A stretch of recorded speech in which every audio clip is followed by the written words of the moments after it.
It's the Relevant Top 50, counting down the best music, TV, books, and movies of 2016.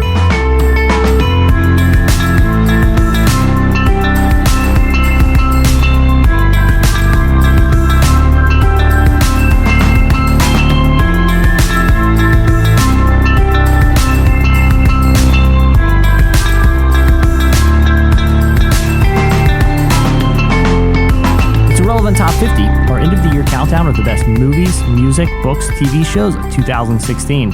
I'm your host, Jesse Carey. I'm an editor here at Relevant, and here with me today for the final episode of our mini-series countdown is Relevant Boss Man. I like that one. That's the number one. Relevant Boss Man, Cameron Strang. I want a t-shirt that says We've that. been building this for weeks. Relevant Boss Man or just Boss Man? Just Boss Man. Just Boss Man. It's all one word, by the way. But like Ron Bossman. Yeah. Bossman? Yeah, we've ordered you a vanity plate for the holiday season. Also with me is Relevant's editorial director, Aaron Hanbury. Hey, Jesse. How's it going, man? Dude, it's going good. Managing editor, Rebecca Jo Flores. Hi, guys. And our producer, Chandler Strang. Hello.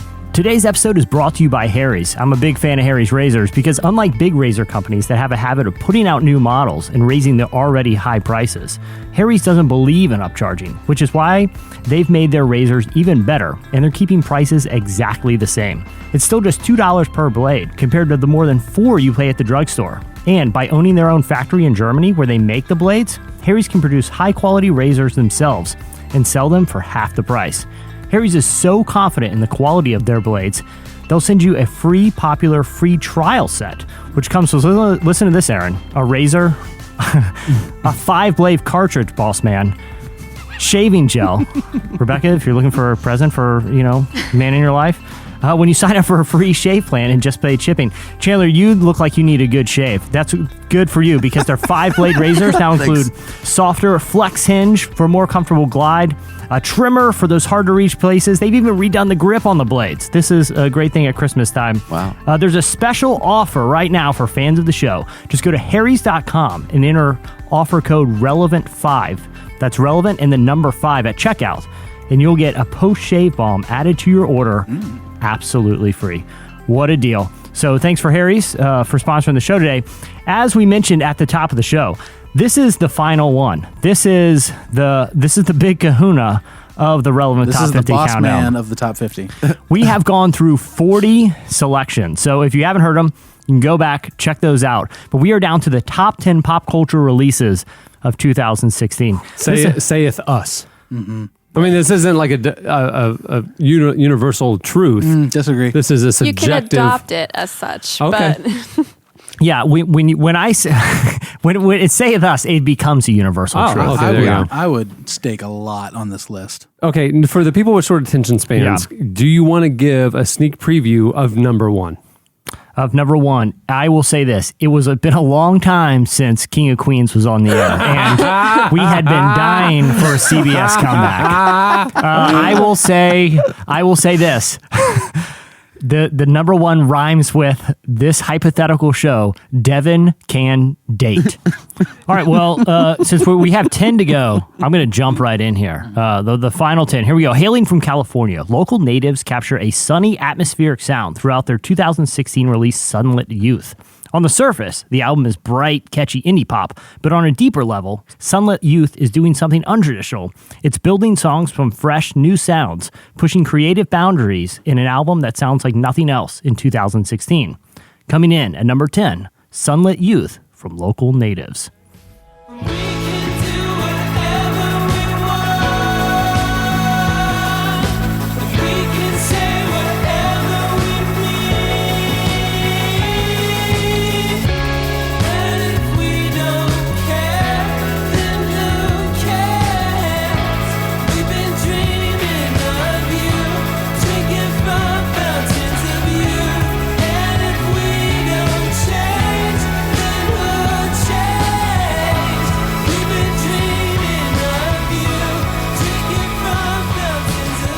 I love the Local Natives. Yeah. They're the first band I ever Shazammed. They're a very Shazamable band. I was in Barnes & Noble and Airplanes was playing and I was like, oh, I can get into this. Shazam. That's a great reference. Happened.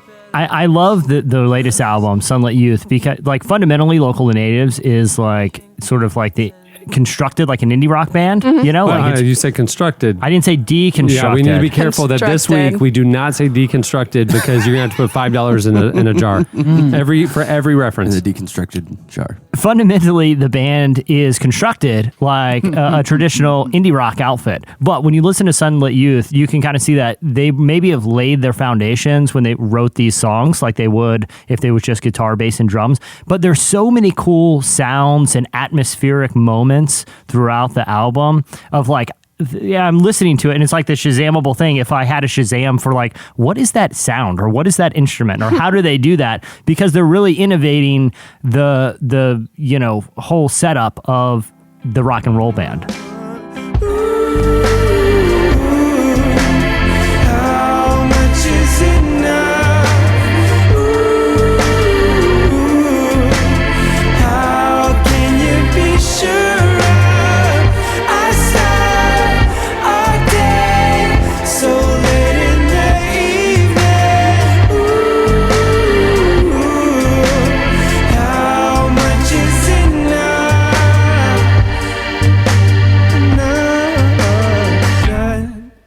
Sunlit Youth also like encounters a lot of aging and change themes, and it's like the indie kids are growing up, man. They're struggling with it. It was a good year for indie rock, and they kind of represent more bands. Like this album in our top 10 represents more than just Local Natives. Yeah. Honestly, this is a good album, but like there's a lot of artists that we just couldn't get in. Yeah. And it was a good year for indie rock. Like, it just was. Well, I think what I like about Sunlit Youth best in relation to other Local Natives projects is that it sounds like they're having a lot of fun. Yeah. Not like they weren't before, but like they weren't trying to do something. Before they were too young. Well, they didn't even know they were having fun. Now they appreciate the fun they're having. Now their youth is sunlit. That's the whole thing. Yeah. No, I feel like they weren't trying to do something like other people do when they follow up a certain amount of success. Yeah. And it feels like even in some of their little departures from previous work, it felt like they were just doing something that they wanted to do. No, they're And I think that relaxed. comes They're through. experimenting. But I think what you two are tapping into is why it's so compelling for us as a platform. I mean, 93% of relevance readers are between 18 and 39. Okay, so we get the optimism of youth, and then they grow up like while they're with us. And that's what this album is really about, is like is that kind of self-awareness and that journey and that kind of the fear of the unknown and the nostalgia of the past and regret and all that stuff. It's a really profound album for this season of life. Well, Mike Judge's comedy Silicon Valley takes on the often self-serious world of big tech business, startup culture, and moonshot thinking with gleeful irreverence and sharp parody. Along with its commentary about the actual Silicon Valley, the series features some of culture's most subversive and innovative comics and improv actors, including T.J. Miller, Martin Starr, and Kumail Nanjiani. Coming in at number 9, Silicon Valley. If you want to live here, you've got to deliver. Like Steve. Jobs or Wozniak? Steve Jobs or Steve... No, I heard you. Which one? Jobs. Jobs was a poser. He didn't even write code. Silicon Valley is the cradle of innovation. Your compression algorithm blew our engineering team away. We have the resources to take what you have done to the global level. I'm prepared to give you $200,000. $600,000 for 10% of your company. $10 million. What if we built our own company? Sunday night HBO, come on. Is like the best. I mean, it's just consistently whatever season they're in. And so, they do these like 3-month runs of shows and stuff. And Silicon Valley isn't on right now. Yeah. And there's some other great shows on right now. So it's easy to forget how good Silicon Valley is. Yeah. And it's not just, I think something that's unique about what happened this year with the show is that, when it first started, it was just like, hey, we're a parody of like all the Google, wannabes. Yeah. And just that whole scene, and it was cartoonish, almost like that movie, The Interns, with Vince Vaughn, and it was like that. It was like it was kind of like, how do you work a webcam? It was like it was silly. It was silly, and something is something happened is that there was elements within it that were really, really sharp. And so HBO, to their credit, they elevated that wit. Gave it legs and gave it time. And what happened this year, it just got really, really smart. And it didn't lose its edge. But like if you go back and watch season 1, it's kind of campy. Yeah. That was my point. It's a little campy. And but this season, something happened that the satire is just really, really sharp. Yeah. I feel like it's Mike Judge, his perfect form is when he gets the time to find the right tone, right? So Mike Judge, a lot of people would know him from like Office Space, which is another comedy about, the workplace, or he did like Idiocracy. But those in the film format with him, which he has really good ideas about parody and how to make commentary on contemporary culture. But in the film format, you can only explore that so much. A great show like this, 3 seasons in, he can hit a pocket and elevate the dialogue that he's trying to create. Yeah, this startup went from, ragtag idea. They formed a company. It had the success, and then it had the struggle of success and investors, and then it crashed, and then the whole journey. And it keeps getting better and better is my point. Yeah, I honestly appreciate Silicon Valley so much because in New York City, the last company I was at, they were like, let's blow all of our venture capital for the pinball machines. That sounds like a good idea. And so they capture, and they're like, we're going to be the next Facebook. We're going to be the next Twitter. And they would say that at every company meeting. And meanwhile, you're like, that's not happening. So it's like really dead did? on. No, it absolutely. Yeah, like had how many pinball machines exactly? Hey, I will say this. Had like ice sculptures with the logo, and we're like laying off 20 people. Like, what is going on? We got a new ice maker. I'm glad I know that because I have a venture fund, and I feel like I've been wondering if I've only been funding pinball machines up to this point. The other thing that I love about Silicon Valley is Kumail Nanjiani, who I first encountered him on great. Portlandia. And every scene he was in Portlandia, I'm like, he's so self-aware. This dude is the funniest guy. He's so dry, and he has this persona. Selling those cell phones, like episode 1 or 2 or whatever that is just. And he is allowed to like really explore his own like quirks and comedy in this show. To me, he steals every scene he's in. I'd agree. I totally agree. Yeah. Following a years-long hiatus, Radiohead finally returned in 2016 with a new album that shows why they are still one of the biggest rock bands in the world. A Moon-Shaped Pool finds Tom York and company doing what they do best, creating foreboding, guitar-driven rock that explores modern social anxieties while pushing new limits for their ever-evolving sound. Coming in at number 8, Radiohead's A Moon-Shaped Pool.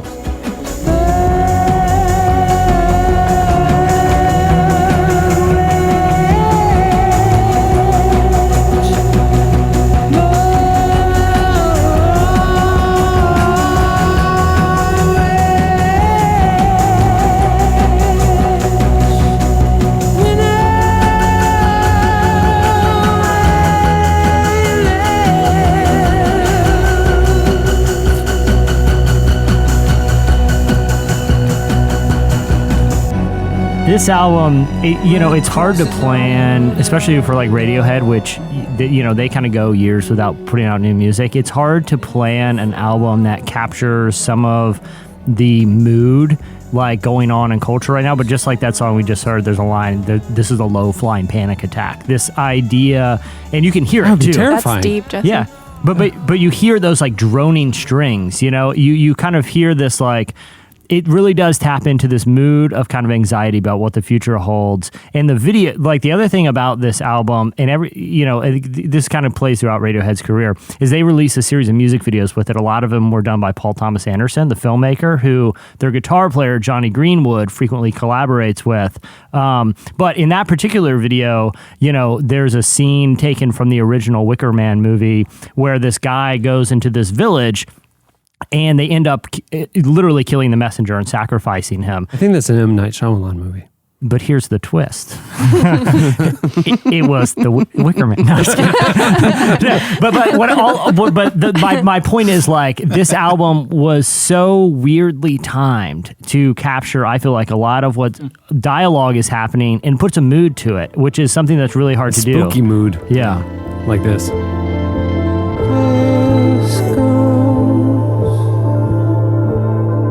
Beyond me, beyond you.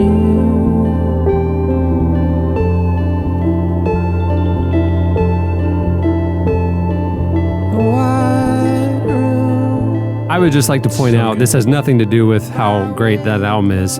This year at Lollapalooza, they headlined, and Jesse and I were there. Right up front. I, unlike Jesse, had a photo pass. Yeah. I got to watch the show from 10 feet away from Tom York. Tom York was sweating on camera that night. I have his guitar pick. It was an unforgettable musical experience. Oh, I'm sure. Yeah. Gosh. It's unbelievable. That's awesome. And I do feel like this is, because I'm sure a lot of you guys have listened to the Radiohead catalog. This one I feel like captures a live energy. That translates in a lot of the videos. They actually replayed some of the songs live for the music videos because out of all of their albums, like when you hear like OK Computer or something, there are these kind of digital moments that kind of they kind of like deconstructed the. That's the word I was looking for. No, but this one isn't digital. This one has this live energy, and that's what they do best as a band. The White Helmets is the film that photojournalist Khalid Kahid literally risked his life to make. The 21-year-old captured the real-life heroism of the Nobel Peace Prize-nominated group, known for their white rescue helmets as they dig out survivors from bombings in Syria's ongoing civil war. The film shows the brutality and the devastation of war, but also the humanity and hope embodied by the volunteers who've dedicated their lives to saving their neighbors. Coming in at number 7, the White Helmets. For Aleppo's children, they are the last lifeline.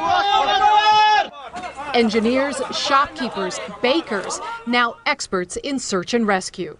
Every day you see children. We see the children more than others. Ismail Al-Abdullah taught kids English before the war. Now he helps save them. When we go to the location, first thing we hear that we have 3 kids are here under the rubble, 2 kids on the other side. Part of the all-volunteer civil defense force, the White Helmets, 3,000 across Syria, who've saved 60,000. That clip is actually from a news story that was covering the group right before this film really took off. And the reason that it can't be something from the film is because a lot of the film is war footage where it's hard to translate that into the audio experience. It's bombings and people digging out children and people from bombings. This is a really hard movie to watch, but one that I feel like puts a perspective on the Syrian civil war and what's been happening there and continues to happen there.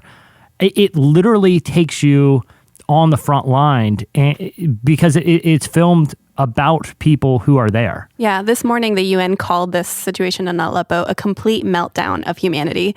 And so this movie really, and it's easy to read the headlines and be like, okay, continue scrolling, retweet, whatever.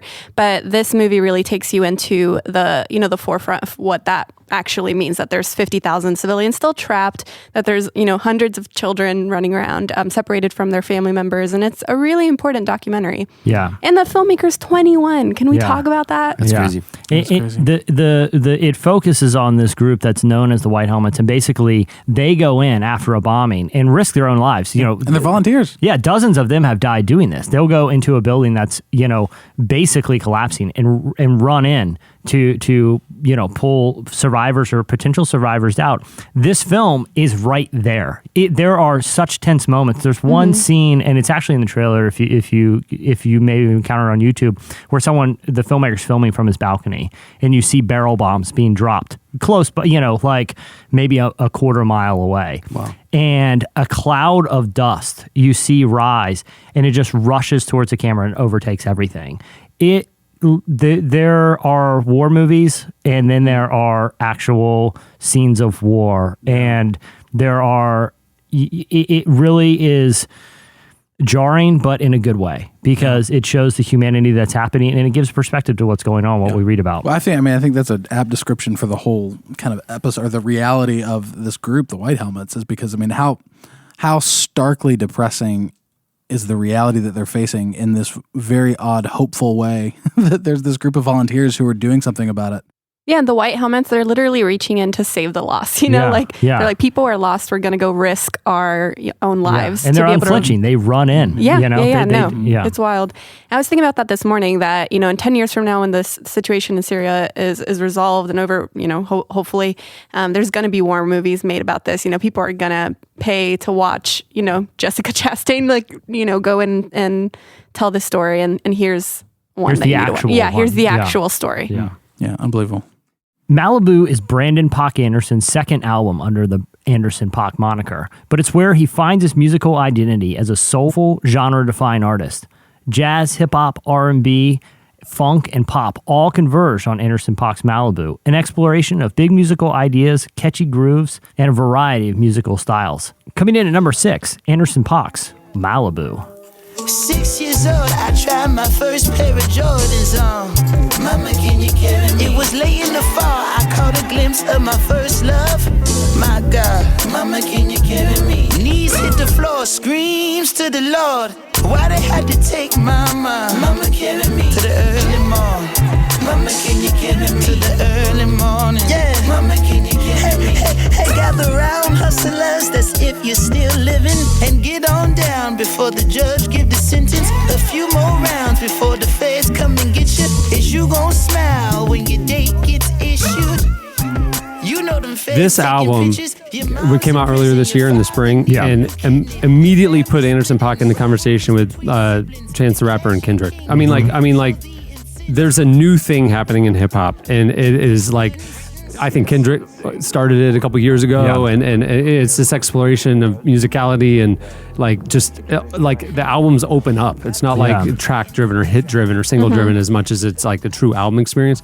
And I mean, obviously Chance's album did that this year as well, but Anderson is like part of that wave, and I love this wave, and he just such a prolific artist. There's so much musicality, and he's a great rapper. There's great harmonies and melodies, and I mean, it's just a complex, interesting album. Yeah. I have a little admission to make. When it first came out, really dug it. Then I more music came out. It was still in rotation, but you're listening to whatever's out at the time. But then I saw him do a Tiny Desk concert at NPR, which for those who aren't familiar with it, it's basically super stripped down. It's just him like a drum set. Yeah. No, stripped down. Stripped down. There's only a couple of like instruments, and he's playing the songs that, and they sound studio quality, and he's playing these instruments at the same time. And you realize what an incredible musician he is. And then you go back and listen to the album, and you listen to all the music parts, and you listen to like these Motown moments and these funk moments and these soul moments, and you realize he's a real virtuoso. I love the resurgence of funk that we're experiencing. And with Paak, he began playing in his bedroom as a teenager, and you hit the nail on the head, Cameron, when you said like the album opens up, because it is a return to this artistic experience, right? I think when, digital music took off, people were really afraid that it would become kind of like a track by track experience and that art would be lost. But guys like Paak are bringing it home. This gave my mama 10 racks and she packed and went to chew mash with it. Could triple the worth and gave me half of it. Half of it I tucked in the back of the air mattress. A quarter stash was stashed in the box with the Air Maxes. The rest got lost in sacks with my wife in no BM. Whack, dropping links in my DM. Bad been down in nigga TL. I'm glad that you finally made it to the future, but you late and the prices through the roof. If you want, you could wait outside the building. I ain't taking no more meetings. Step in the water. What's interesting about his story, Anderson .Paak, he was a drummer at his church growing up. Dude, he's such a good drummer. So you can hear that. That's what's so crazy. Right, to me. that's what drives this album, is that groove, that underlying. He's a musician's musician. I mean, on like Questlove level, kind of pocket. It's crazy. So the content of it. So he's another one of these guys who grew up in the church, and his music is, you get glimpses of that. You get glimpses of this yearning and this searching and this, a love for God, love for the church. But then there's also this other content, this other life, and this other, and there's, as relevant, we don't like endorse, explicit content, stuff like that. Obviously there is an explicit label on this album. There is a clean version. That's the one that I've been playing. And there's a line between profane and explicit in my mind.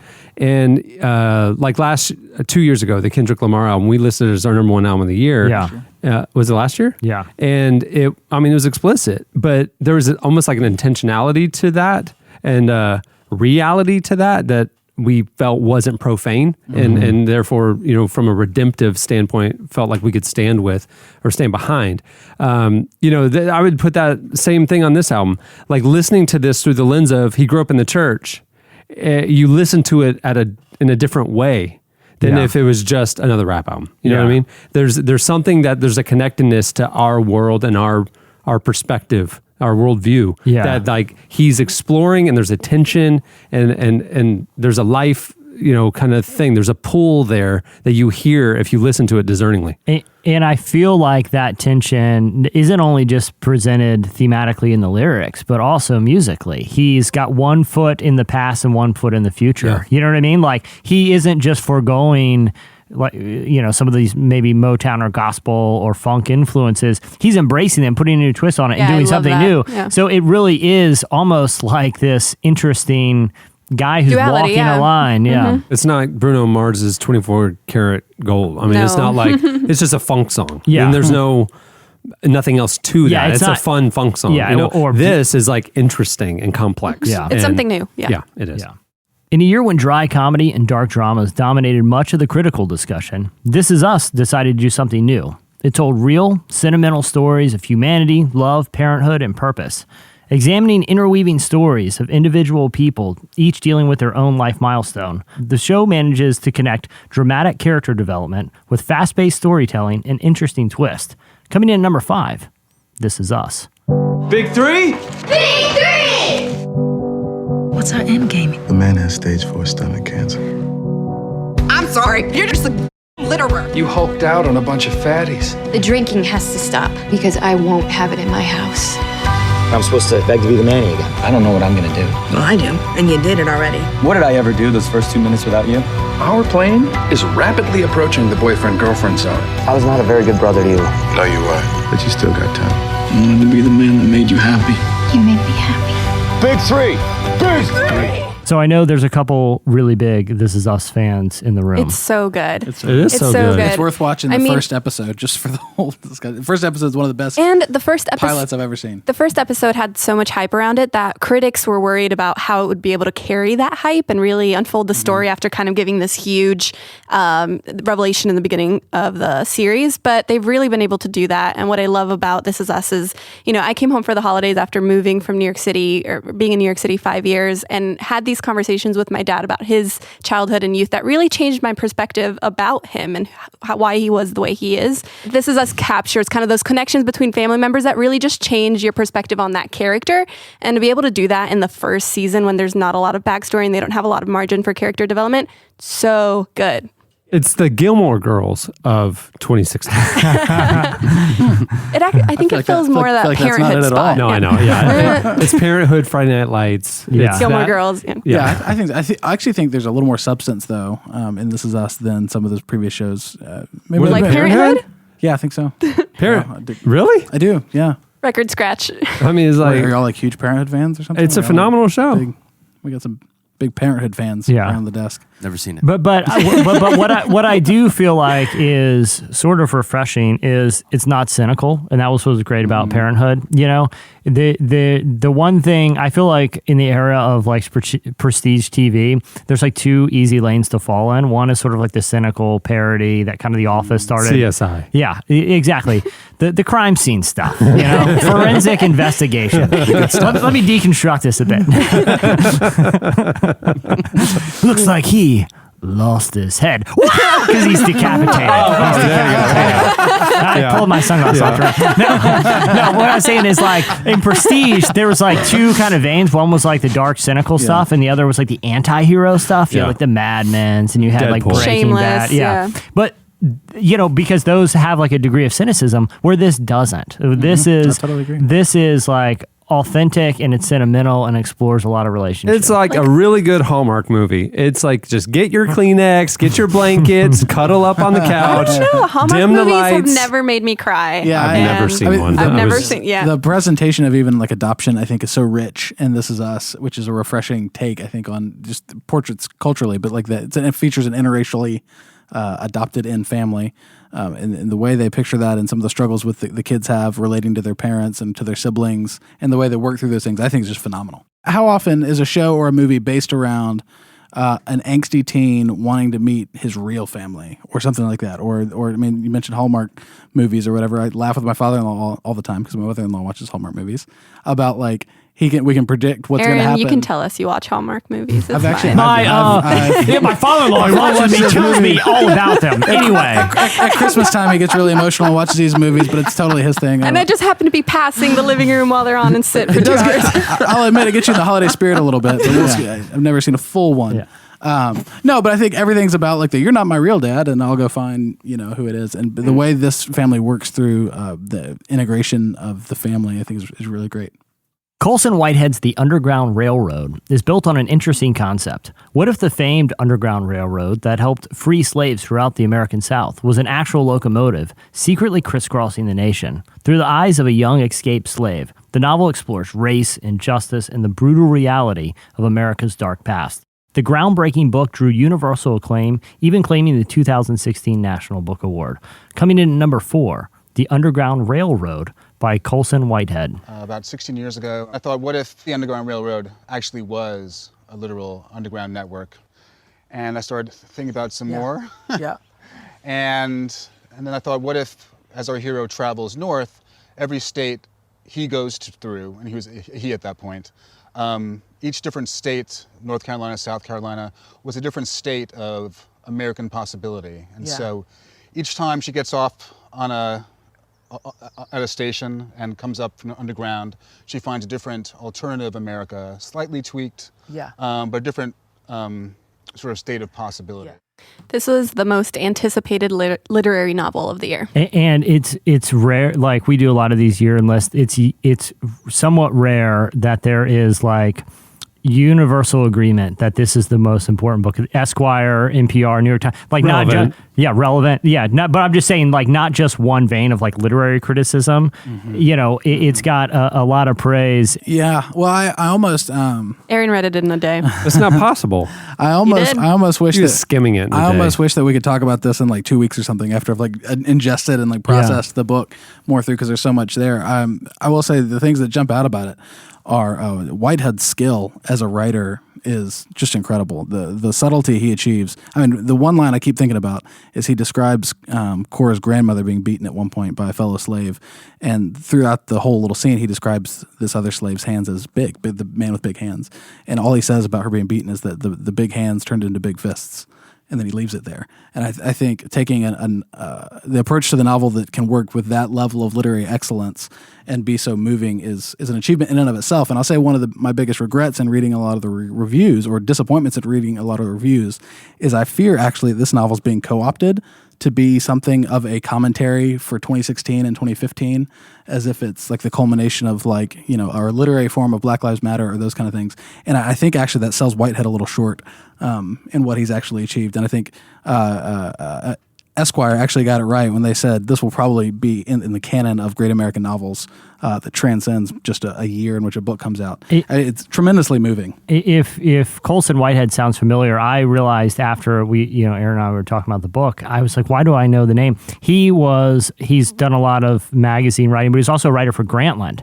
And he wrote an interesting series about becoming a pro poker player. He has like such a wide scope of writing skill, and for him to choose something that takes on an interesting historical perspective of the real brutality of America's past is a challenge for a writer, but one that obviously was a risk worth taking for him. Yeah, and to his merit, during such a sensitive year on this subject, where a lot of Americans in America are revisiting their past and trying to grapple with kind of our history that has been otherwise overlooked in other years. So he does an excellent job at that. And one of the things he illumines, and I have no reason to think this isn't realistic, although he takes pains to describe that he's not doing a historical novel, and in the sense that he's drawing on real people or anything like that. But he's not literally drawing on real people. He's not like taking a marker and drawing on No, he doesn't. He wouldn't do that either. Both things he doesn't do. It's a really weird thing about his book reading. He doesn't try to tell their stories. If you come up to get an autograph, That's he will in the just virtual draw. reality version. He doesn't give you tattoos. He just writes Colson all the Whitehead. things he's doing. The antagonists in the book are twofold. It's both kind of the slave industry and then even the inter-slave community, and that's something I've never read in a story before. So Cora, the main character, obviously is being oppressed by plantation owners and those kind of things, but she's also an outcast within her community and will be regularly beaten and mistreated mistreated and ignored, and having her stuff stolen from those within her community too. And so it presents her as devastatingly hopeless because there's not even she has no respite from her oppression, and which is what leads her to escape with a friend. But I'd never even kind of considered that before. You picture these as rather binary, and I think what Whitehead did in kind of breaking that mold was really interesting. Yeah, I think it's a breakthrough for a literary voice that we're going to hear a lot of in the coming years. I mean, he's already been nominated for a Pulitzer for some of his previous work too. So I mean, I think in some ways this is a culmination. But you mentioned too, like his pop culture writing. I mean, dude's the real deal. Yeah. Even though he first garnered buzz with the 2014 EP, the debut album from Gallant was one of 2016's biggest music surprises. Ology is an ambitious 16-track album filled with big R&B anthems and smooth ballads. He's known for his energetic live shows that have created fans around the country, and his unique voice has made him a favorite of tastemakers and respected artists, including Zane Lowe, Sufjan Stevens, Elton John, and Cameron Strang. Boss Man. Coming in at number 3, Gallant's Ology. I'm pulling my way in gold. Call me anxious, call me broke, but I can't live this on my own. Pulling my way in gold. Call me anxious, call me broke. So the full album came out in April, but Weight in Gold was part of an EP that came out in late 2015. So I was freaking out about that EP and that song in particular. And so when we went to South by Southwest in March, we saw Gallant was playing a couple of small shows. Nobody had heard of him. Like he was like just the opening guy by himself before, in front of 30, 40 people.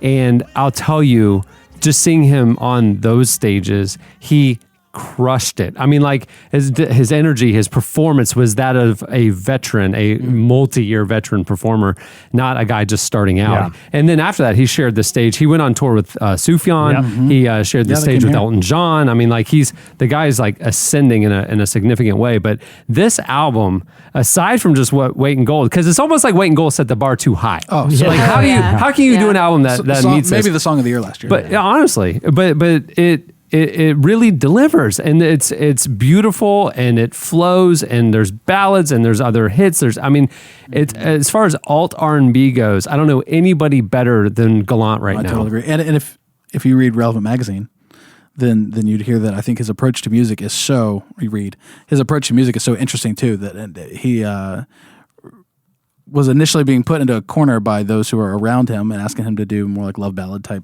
things, and he just kind of wouldn't do it. He would only sing about the things that he wanted to sing about, and he felt were authentic to him, and I think comes through too. Yeah. In cold blood, and God used to it. Angels say trust the detox, but I'm shaking, I need it like bourbon in my coffee cup.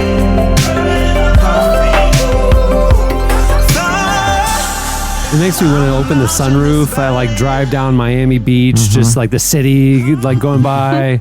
Like, come on now. Oh yeah. Woo! Come on, Gallant. Man, it's like he's figured out something. It's like he is blending genres. I mean, it's like there is definitely some pop, synth pop in there, and there's definitely R&B in there. It's one of these guys that's just kind of found his own lane, and it's just wonderful. Yeah, the other thing that if people aren't familiar with Gallant, he's only 24 years old, and he's a baby. Yeah, and he's still developing as an artist, but the cool thing about having an album this early in his career is there is that sort of like energy of someone creating a project like this for the first time.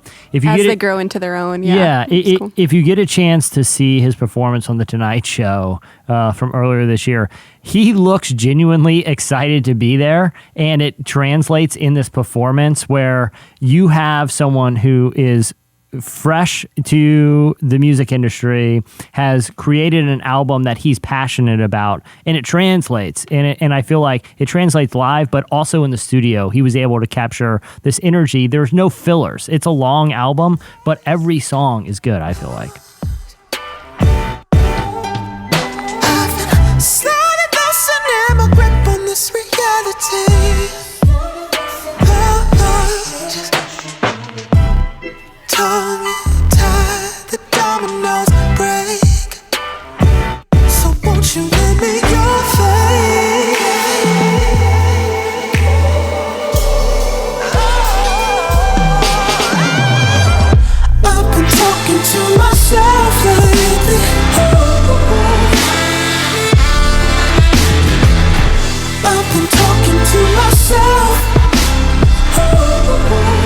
Cancel the rest of this podcast, man. Let's just sit here and play Gallant for the whole out to time. Gallant. Goodness Yeah. gracious. And I love the crescendos of his voice contrasted with that kind of like, dirtier synth bass, sound. It's so good. There's I saw some reviewer somewhere refer to gale force yearning in his music. And it's just like, Yeah. It's this guttural. Accurate, Yeah. In his first directorial effort in a decade, Mel Gibson depicted both the violence of war and the devotion of faith.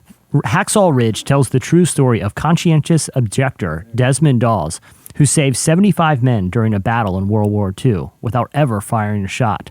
The film also marks a transition for actor Andrew Garfield, who's gone from a blockbuster superhero to a critical darling, starring in a role that is being called one of the year's most powerful. Coming in at number 2, Hacksaw Ridge. I always dreamed about being a doctor, but didn't get much school. I can't stay here while all them go fight for me. But you figure this war is just going to fit in with your ideas? While everybody else is taking life, I'm gonna be saving it. And that's gonna be my way to serve. This is a personal gift from the United States government designed to bring death to the enemy. Oh, I'm sorry, Sergeant. I can't touch a gun. You don't kill. No, sir. You know, quite a bit of killing does occur in war. Private Doss does not believe in violence. Do not look to him to save you on the battlefield. I don't think this is a question of religion. I think this is cowardice. I fell in love with you because you weren't like anyone else. You're saying you could go to prison. But I don't know how I'm gonna live with myself if I don't stay true to what I believe. With the world so set on tearing itself apart, doesn't seem like such a bad thing to me to want to put a little bit of it back together. How can you not want to see that movie after that clip?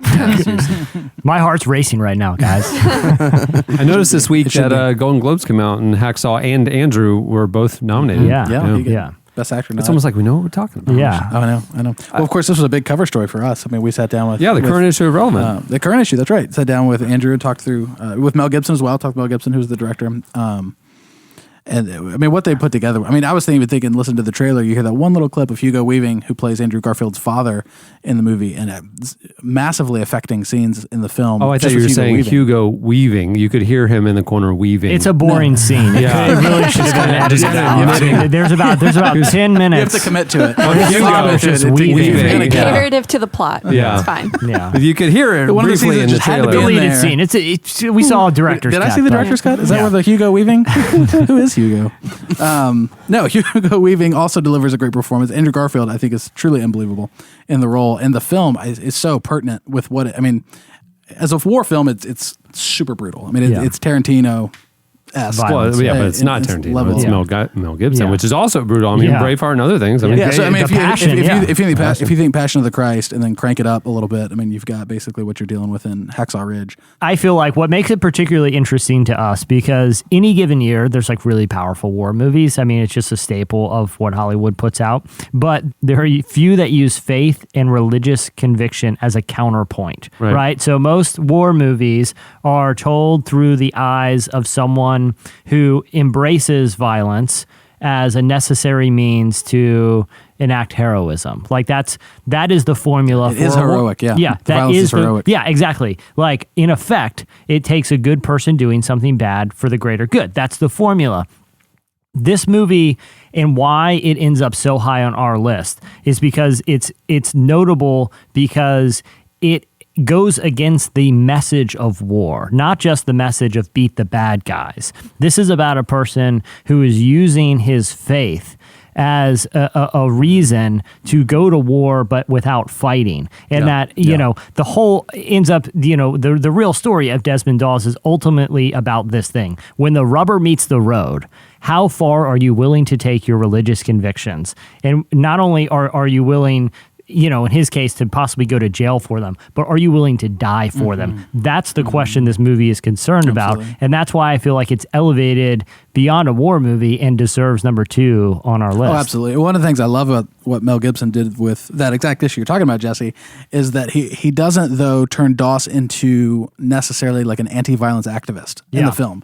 For him, he's not trying to convert people to pacifism. He's not protesting the war necessarily. And I think the enemies in the war are certainly projected as the bad guys, so to speak. Yeah. Even though there are scenes where Doss is seen saving both Japanese and American soldiers, which I think plays in the point well. But you're exactly right, and I think the way they approached that was very realistic, and didn't try to make almost the opposite point either. Yeah, I honestly, I can't think of another film and another story that takes faith in this direction and takes faith conviction. In there are movies where characters have faith, but there's no one that says, okay, I'm going to take it to the furthest possible extreme to see if conviction still holds up and see if it doesn't fall apart. And to paint it in a good light. And at some points it makes you uncomfortable watching certain scenes in the film where, you see Andrew Garfield get ostracized. You see him at one point get the crap beat out of him, and you come to wonder, like, whoa, where is this all going? Like, kind of his conviction.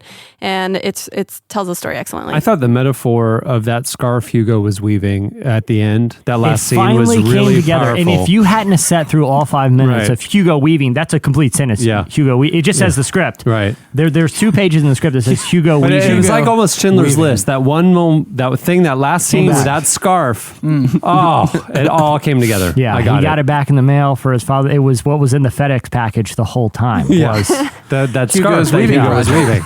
Yeah. I was curious. Thanks, and Hugo. It came back. So, okay.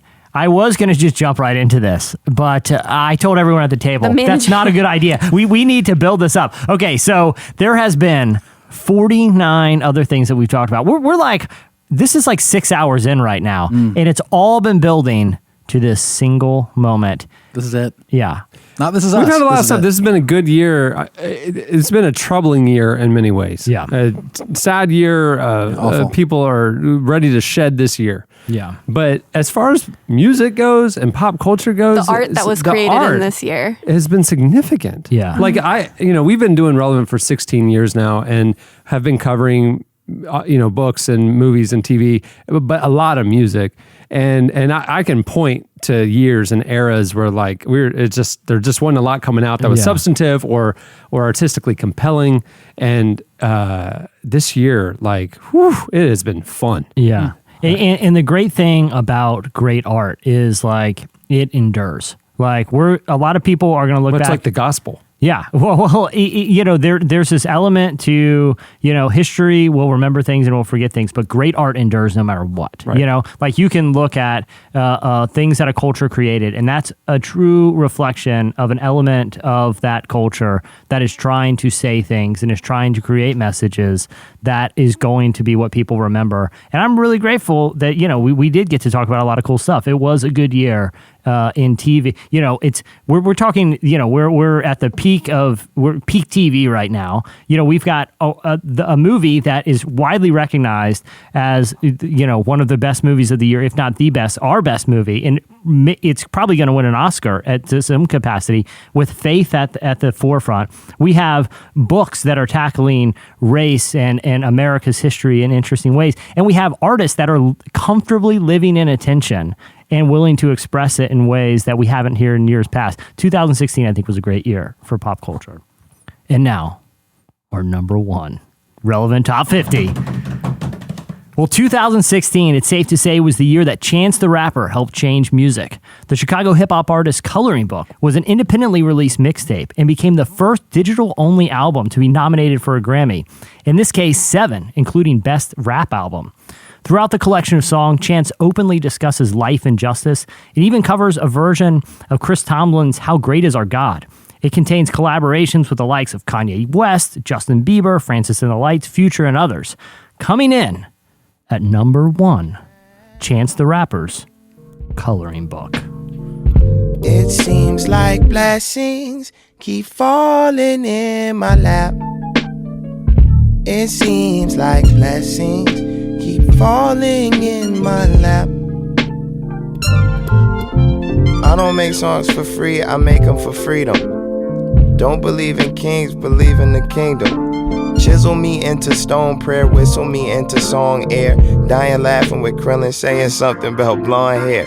Jesus, black life ain't matter. I know I talked to his daddy. Say you the man of the house now. Look out for your family. He has ordered my steps, gave me a sword with a crest. All right, we all have a lot to say about this album. I'm going to start it off. Do it, man. Two things. One, again, back to my context of profane and explicit. This is an explicit album, but Chance, grew up in the church, is a believer, and this album, more than anything, personifies this moment in culture and especially hip hop, where there's this almost explicit gospel thing happening.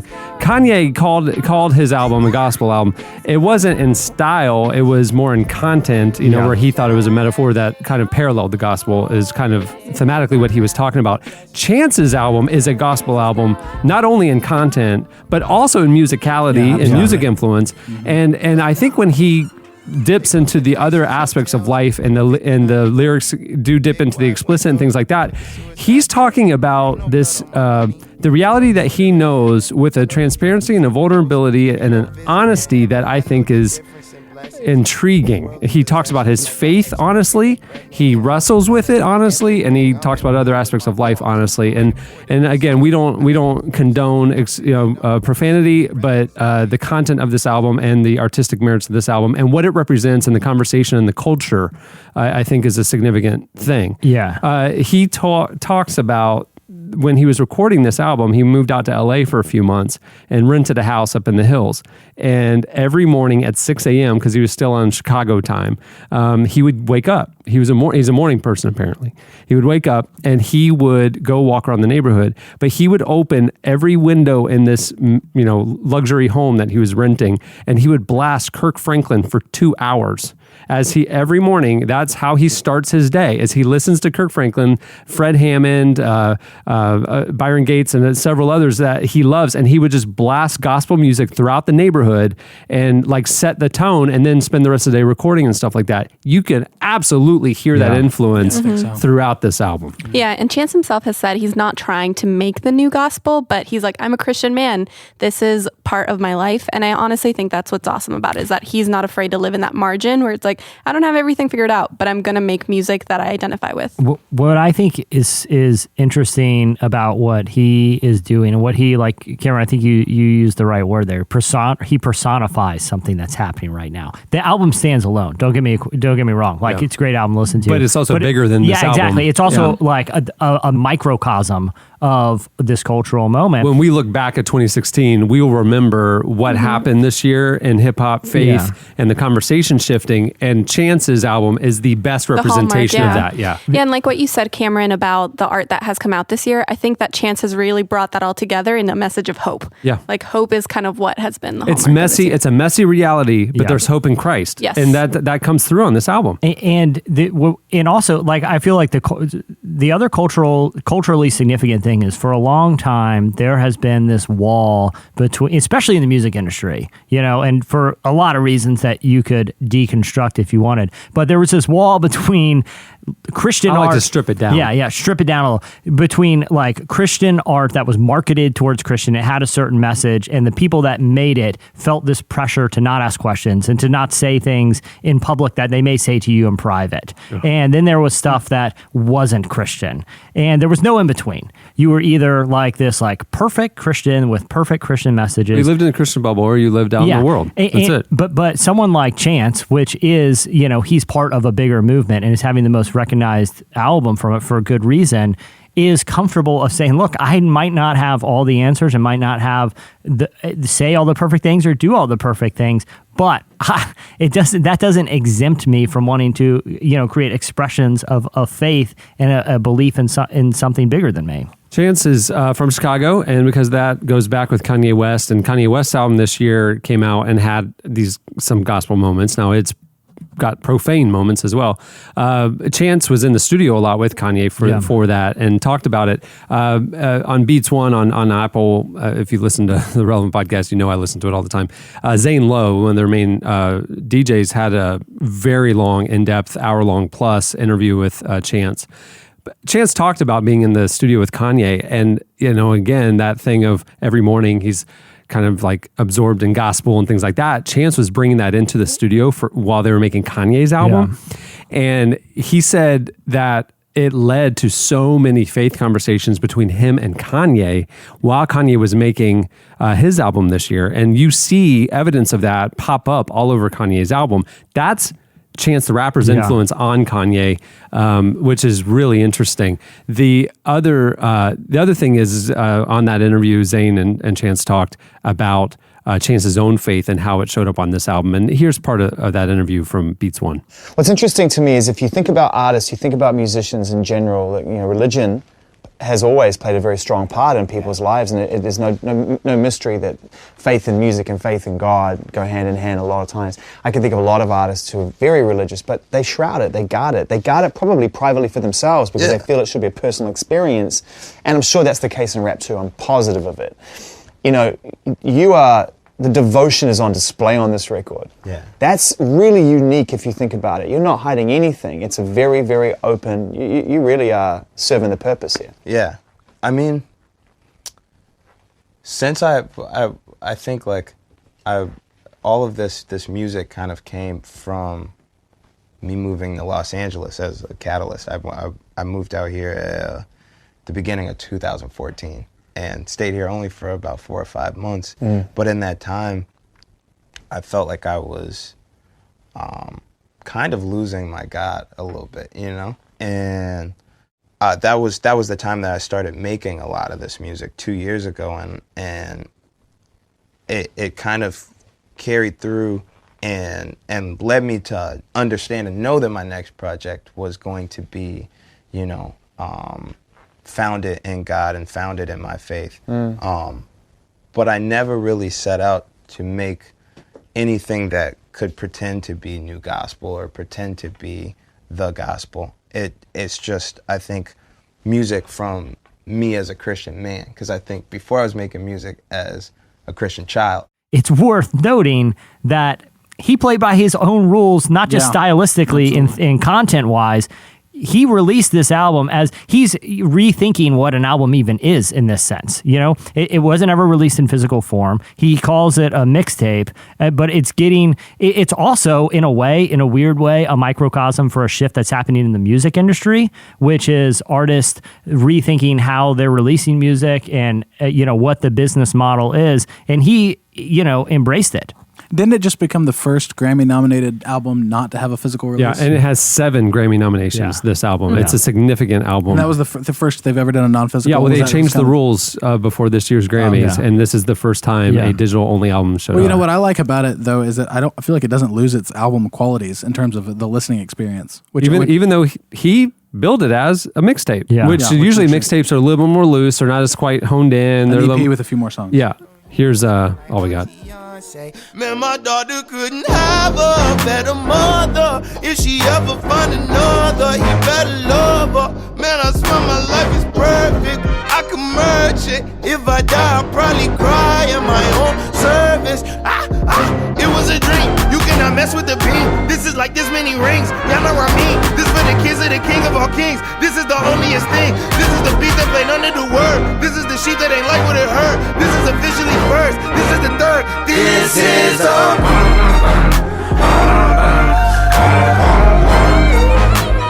This is all we got. So we might as well give it all we got. This is it's a distinctly 2016. Even the songs we heard, aren't traditional song structures. Yeah. They're and I think that represents what you just said. This is distinctly a 2016 thing where this came.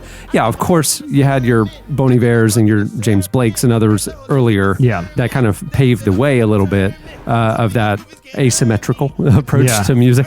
But this year it came in mass. And again, I think Chance the Rapper is the pinnacle of that representation, where they just let the album breathe and open up and see what happens. And it's not traditional radio hook, verse, hook, verse, and you're out. They're having fun with it. Yeah. Let the song be what the song wants to be. Yeah. And even in, the How Great Is Our God, it's like it's on so paper, good. if you were like, well, it kind of has this, it's really raw. It sounds almost ridiculous to talk about. And then you hear it and it's like, this is weird, and I wouldn't have thought to put a song together like this, but it's cool. It fits. Well, gang, what a ride. 50 items. Like we said, a great year for pop culture. For anyone who wants to check out obviously all the past ones are in all the past episodes are in the feed. If you missed any, we're also going to have something on the website this week at relevantmagazine.com that breaks down each of these and has a little bit more, so you can see the full list right there. Be sure to follow us on Twitter at Relevant Podcast. You can keep up to date with everything that's going on with the show. We got some big plans for 2017. Big. Also, thank you to Harry's. Remember, you can go to harrys.com right now and enter the code RELEVANT5 at checkout to claim your free trial set of post-shave balm. That's harrys.com. The code at the checkout, you got to put it in the cart, go to checkout, is Relevant5. Makes a great Christmas gift if you're looking for anything. Well, once again, guys, I'm Jesse Carey. I'm Aaron Hanbury. Rebecca Joe. I'd like to thank Hugo for the scarf. And I'm Chandler String. All right, guys. See you next year. Sing with me. Sing how great inside God. And I want to see how great, how great, how great, how great, how